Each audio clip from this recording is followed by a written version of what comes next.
दिल्ली में एक बार फिर ताबड़तोड़ गोलियां चली हैं। यहां के बवाना में सुबह सुबह एक युवक की गोली मारकर हत्या कर दी गई। युवक को गोलियों से भून डाला गया। इस वारदात के पीछे गैंग वॉर की आशंका पुलिस की तरफ से जताई गई है।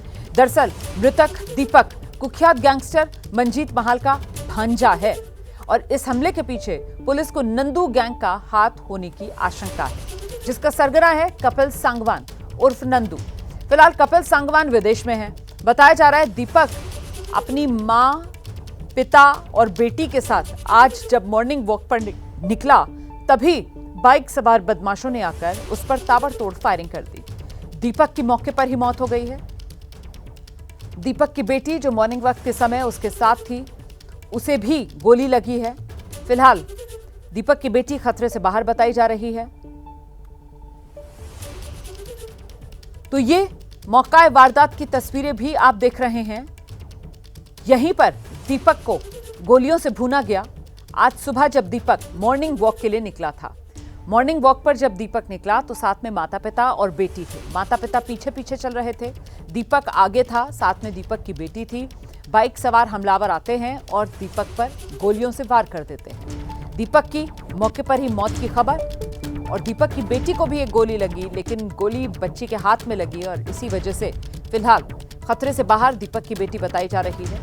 लेकिन पुलिस को इस पूरे मामले में अब गैंग वॉर की आशंका सता रही है।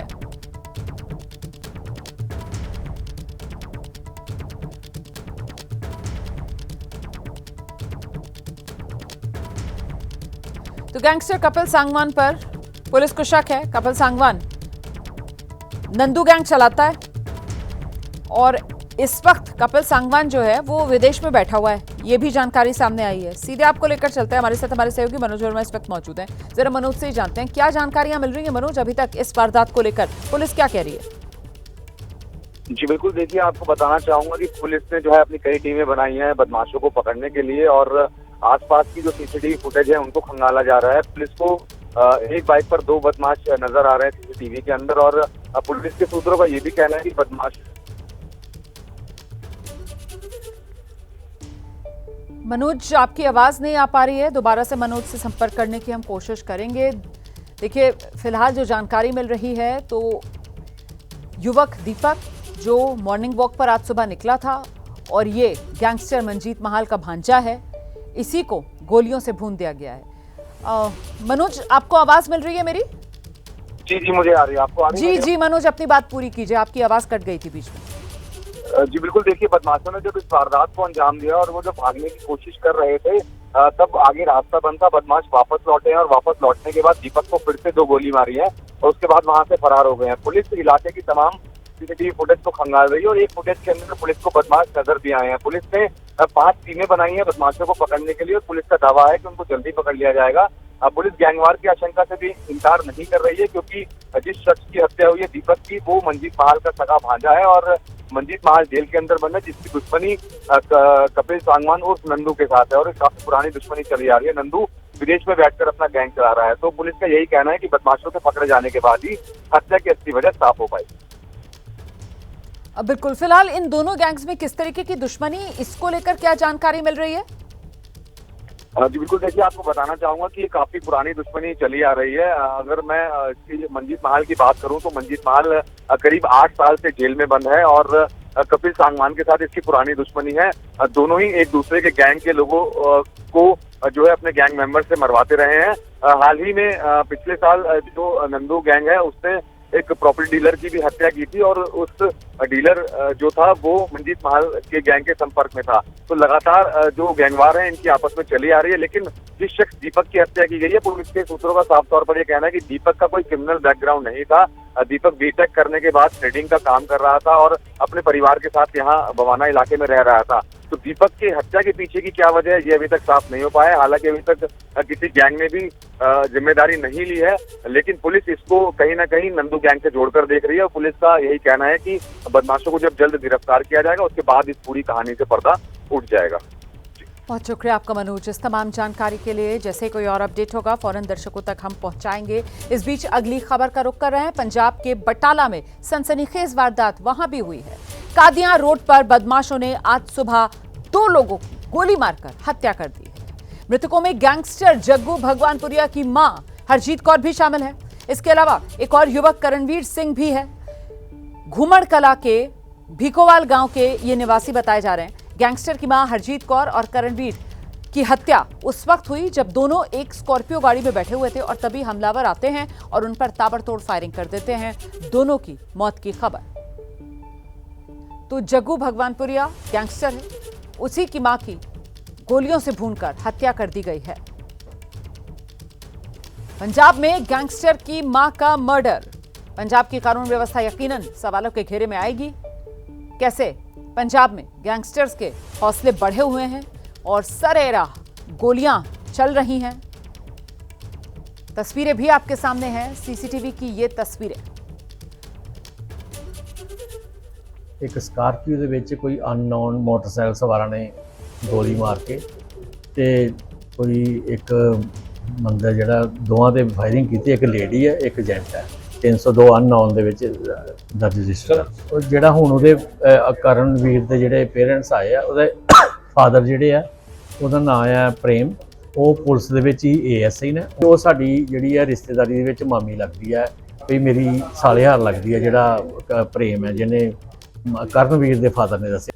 उधर उत्तर प्रदेश की राजधानी लखनऊ के मलिहाबाद में एक हकीम के अवैध हथियारों का जखीरा हकीम के पास से मिला है। मिर्जागंज के रहने वाले हकीम सलाउद्दीन उर्फ लाला के घर एसटीएफ समेत 3 थानों की पुलिस ने छापा मारा और यहां भारी संख्या में अवैध हथियार बरामद हुए हैं। सैकड़ों कारतूस बताए जा रहे हैं। असला बनाने के उपकरण बरामद किए गए हैं। पुलिस ने छापेमारी के दौरान 300 असले, 20 बोरे कारतूस बरामद कर लिए हैं।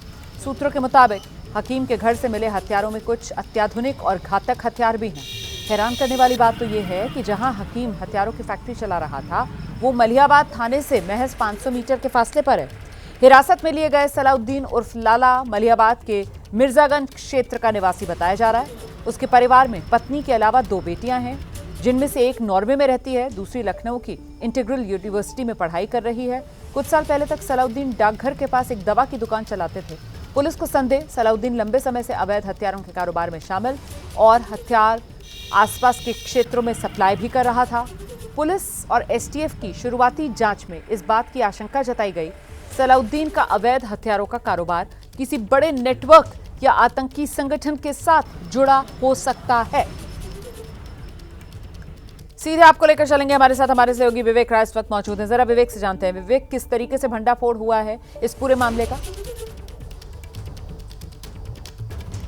देखिए, आपको बता दूं कि कल शाम लगभग 7:30 बजे 3 अलग अलग थानों की फोर्स मलिहाबाद का ये जो जगह है जहां मैं इस वक्त मौजूद हूं, और एक बार इस जगह पे ले चलने से पहले सामने की तस्वीरें अगर आपको दिखा दूं, ये जो सामने की सड़क है मात्र 250-300 मीटर आगे जो है बाएं हाथ पर मलिहाबाद जो थाना है वो मौजूद है। और थाने से ये जो जगह है, ये जो सड़क है, ये सलाउद्दीन के घर की तरफ जाती है। आप देखिए, कल यहीं पर पुलिस पहुंची थी छापा मारने के लिए, और कितना पतला और सकरा रास्ता है जहां पर ये सलाउद्दीन का घर है वो भी हम आपको दिखाएंगे।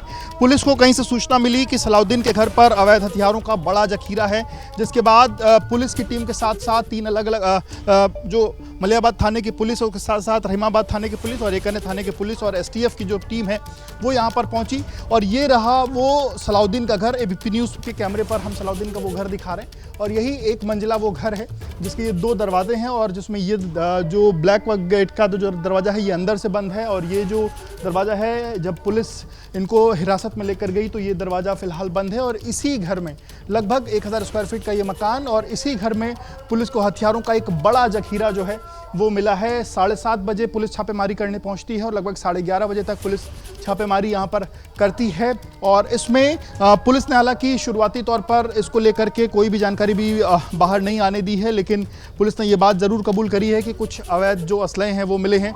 लेकिन जो सूत्रों ने जानकारी बताई और जो तमाम जो लोग मौजूद थे उन्होंने बताया कि लगभग 17 के करीब में जो बैग हैं वो पुलिस ने मंगाए थे, और उन बैग्स में भर करके जो हथियार हैं, असलहे हैं, कारतूस हैं, वो यहाँ से पुलिस ले करके बरामद करके गई है। उसमें 312 बोर, 315 बोर जो डबल बैरल गन होती है वो, पिस्टल, इस तरीके से तमाम अलग अलग जो असलहे हैं, अत्याधुनिक जो असलहे हैं वो पुलिस को यहाँ से मिले हैं। हिमाचल प्रदेश के धर्मशाला में बुधवार को बादल फटने से भारी तबाही हुई है। एनडीआरएफ, एसडीआरएफ ने रेस्क्यू ऑपरेशन चलाया है। अचानक आए सैलाब में पावर प्रोजेक्ट पर काम कर रहे 15 से 20 मजदूर लापता हो गए, जिनकी तलाश में लगातार सर्च ऑपरेशन चल रहा है।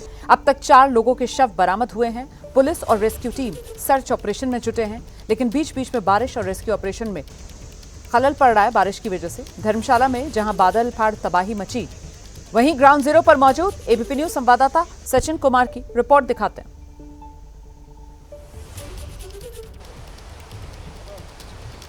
धर्मशाला में बुधवार को बादल फटने की वजह से 5 लोगों की मौत हो गई है। 3 लोग अब भी लापता हैं और एक व्यक्ति को बचा लिया गया है। हम आपको वो मंजर दिखाते हैं। यहाँ एक private thermal hydro power plant है, जहाँ पे जो मजदूर थे इससे थोड़ा ऊपर जो थे काम कर रहे थे, और अब रेस्क्यू ऑपरेशंस जो हैं वो चले हुए हैं। रेस्क्यू ऑपरेशंस के लिए एनडीआरएफ के जो वर्कर्स हैं वो जा रहे हैं। उनको हम दिखा रहे हैं आपको पहले तो कि एनडीआरएफ के वर्कर्स के लिए इस टेरेन को क्रॉस करना और वहाँ तक पहुँचना जहाँ वो मजदूर जो काम कर रहे थे, जो वर्कर्स हाइड्रो पावर प्रोजेक्ट के थे काम कर रहे थे, वो वहाँ तक पहुँचना कितना बड़ा चैलेंज है आपको दिखाते हैं। पहले ये सामने जो हैं ये कुछ एक एम्प्लॉइज़ हैं, इनसे पहले एनडीआरएफ के जो पर्सनल हैं वो गए हैं हाइड्रो पावर प्रोजेक्ट की तरफ। जो है ये दीवार जो है उनको क्रॉस करनी पड़ रही है क्योंकि बीच में कोई भी रास्ता नहीं है। ये आप देखेंगे तो पूरा का पूरा रास्ता जो है, ये जो खड्ड है मनून खड्ड इसका नाम है, जिसमें बुधवार को सैलाब आया था, और अब लोगों को भी कितनी मुश्किलात का सामना करना पड़ रहा है। जो ऊपर हाइड्रो पावर प्रोजेक्ट में काम करते हैं उनको जो है इस तरीके के मुश्किलों का सामना करते हुए जाना पड़ रहा है। और नीचे आप देखेंगे तो ये मशीन जो है, कितनी बड़ी मशीन जो है उस सैलाब में बह के आई है। अंदाज़ा हम उस पानी की ताकत का लगा सकते हैं जो बुधवार को बादल फटने की वजह से सैलाब जो है इस खड्ड में आया था और तबाही जो है हुई है। 5 लोगों की मौत हुई है, 5 लोगों को जो बॉडीज़ जो हैं उनको रिट्रीव किया जा चुका है। अभी भी 3 लोग लापता हैं, पर सबसे बड़ी मुश्किल जो इसमें है वो ये है कि सारा का सारा जो रेस्क्यू ऑपरेशन है ऊपर पहाड़ पे जो है वो मैनुअली करना पड़ रहा है, हाथ से करना पड़ रहा है एनडीआरएफ के वर्कर्स को, क्योंकि कोई भी मशीनरी जो है ऊपर नहीं जा सकती। सामने आप देखेंगे तो ये हाइड्रो पावर प्रोजेक्ट को जाने वाली सड़क है जो पूरी तरह से टूट गई है। पूरी की पूरी सड़क जो है जगह जगह पे तबाह हो गई है। दोनों तरफ पहाड़ हैं और रास्ता जो है मशीनरी को जो है ऊपर पहुंचाने का बचा नहीं है। तो अब एनडीआरएफ के जो वर्कर्स हैं पैदल चल के ऊपर पहुंच रहे हैं, जो अपना इक्विपमेंट है उसको ले जाने की कोशिश करते हैं, और मैनुअली सारा का सारा काम जो है किया जा रहा है। तमाम रेस्क्यू ऑपरेशन जो है, जो लोग मिसिंग हैं उनको ढूंढने की कोशिश की जा रही है। ये सारी की सारी खड्ड में जो है इस तरीके के निशान हैं, मशीनरी है जगह जगह पे, जो बुधवार को जब बादल फटा था उसकी वजह से जो है आई है। सामने जो है पावर हाउस है जहाँ पे बिजली जो है जनरेट होती है। इससे थोड़ा ऊपर जो है मजदूर थे जो उस वक्त वहाँ मौजूद थे जब बादल फटा। 9 लोग थे, 9 लोग इसकी चपेट में आए थे। एक व्यक्ति जो है वो जंगल की तरफ भाग गया था, पूरी रात उसने जंगल में बिताई। 5 बॉडीज़ जो हैं उनको निकाला जा चुका है। 3 लोग अब भी लापता हैं। तो हम मंजर जो है उसका अंदाज़ा लगा सकते हैं कि किस तरीके का रहा होगा यहाँ पे बुधवार को जब बादल फटा था। 5 लोगों की मौत इसमें हो गई है, 3 लोग अब भी लापता हैं, और उनको ढूंढने के लिए एनडीआरएफ और स्टेट डिजास्टर रिस्पांस फोर्स के जो कर्मचारी हैं वो अब भी जुटे हुए हैं। कैमरा पर्सन अमित शर्मा के साथ सचिन कुमार, एबीपी न्यूज़, धर्मशाला।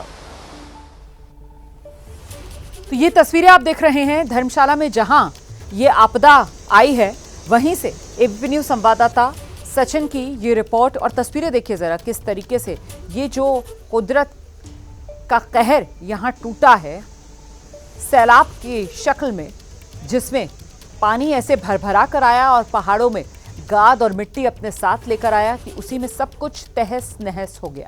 हिमाचल प्रदेश में बाढ़ और बारिश से जबरदस्त तबाही देखने के लिए मिल रही है। पहाड़ी राज्यों पर बाढ़ बारिश का कहर खासी तबाही की तस्वीरें अपने साथ लेकर आ रहा है, और ऐसे में धर्मशाला में जहां आपदा वहां एबीपी न्यूज़ की टीम पहुंची है। सब कुछ तहस नहस यहां पानी अपने साथ कर गया, और देखिए कैसे गाद लेकर आया जिसमें धंसा हुआ यहां जो वाहन नजर आ रहे हैं वो देखे जा सकते हैं। और बादल फटा था यहाँ पर, बादल फटने के बाद ये तबाही यहाँ मची थी, उसकी तस्वीरें भी हम आपको दिखा रहे हैं। और अब वो पानी तो यहाँ से बहकर चला गया है, लेकिन अपने पीछे तबाही के निशान अभी भी छोड़ गया है। और वही तबाही के निशान जो लोगों को डरा रहे हैं और गवाही दे रहे हैं कि कितनी भयानक 5 लोगों ये की तबाही मौत हो गई है, 3 लोग अब भी लापता हैं, एक को बचा लिया गया है। एनडीआरएफ और स्टेट डिजास्टर रिस्पांस फोर्स के जो कर्मचारी हैं वो जहां पे ये पावर प्रोजेक्ट है, जहां पे ये काम करते थे लोग जो चपेट में आए, इसकी वहां तक पहुंचने की कोशिश कर रहे हैं।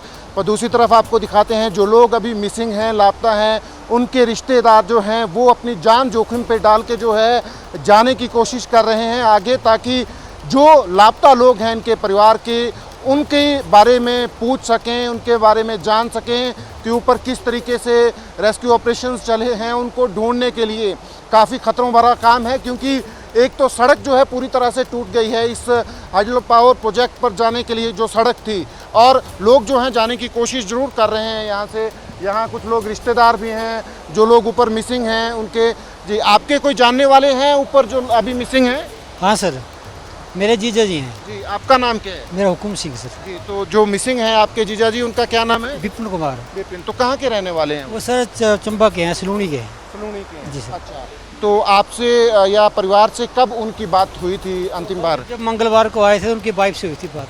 अच्छा, वो मंगलवार को ही यहाँ आए थे? मंगलवार को आए थे। अच्छा, छुट्टी गए थे? छुट्टी में घर आए थे और मंगलवार को आए थे वापस। ठीक है, ठीक है। तो उनकी उम्र कितनी है? उम्र सर 38-39 की। ठीक है। तो अभी आप लोगों की प्रशासन से कोई बात हो रही है? क्या कर रहे हैं उनको ढूंढने के लिए? क्या प्रयास किए जा रहे हैं? कुछ बताया हुआ? में लगी हैं, कल से हम उनके साथ ही हैं, देख रहे हैं जो कार्रवाई हो रही है हमारे सामने हो रही है।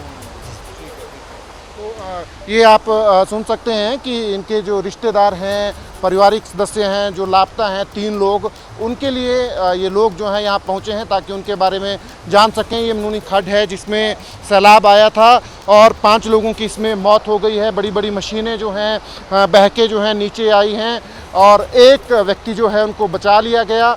5 लोगों की जो बॉडीज़ हैं वो रिकवर हुई हैं और 3 लोग अब भी लापता हैं। ये आप देख सकते हैं सामने, ये हिमाचल की स्टेट डिज़ास्टर रिस्पांस फोर्स जो है SDRF, उनके ये कर्मचारी हैं जो अब जहां ये रेस्क्यू ऑपरेशंस चल रहे हैं वहां पे जा रहे हैं। काफ़ी टफ टेरेन है, मुश्किल काम है वहां तक पहुंचना, रास्ता नहीं है।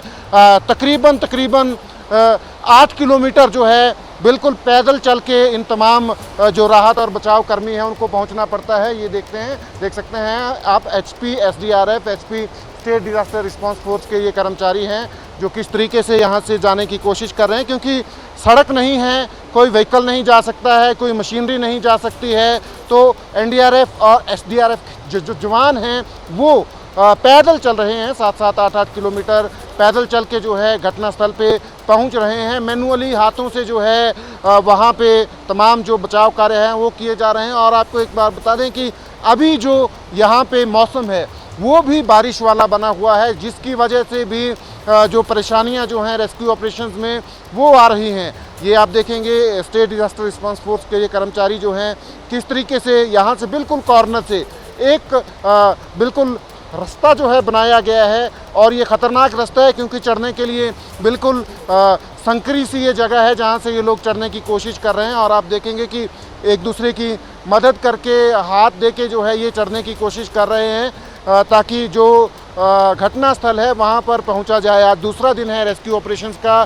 पिछले कल जो हैं 3 बॉडीज़ निकाली गई थी, बुधवार को 2 बॉडीज़ जो हैं वो रिट्रीव हुई थी और 3 लोग अब भी लापता हैं। तो लगातार जो लापता लोग हैं उनको ढूंढने की कोशिश की जा रही है।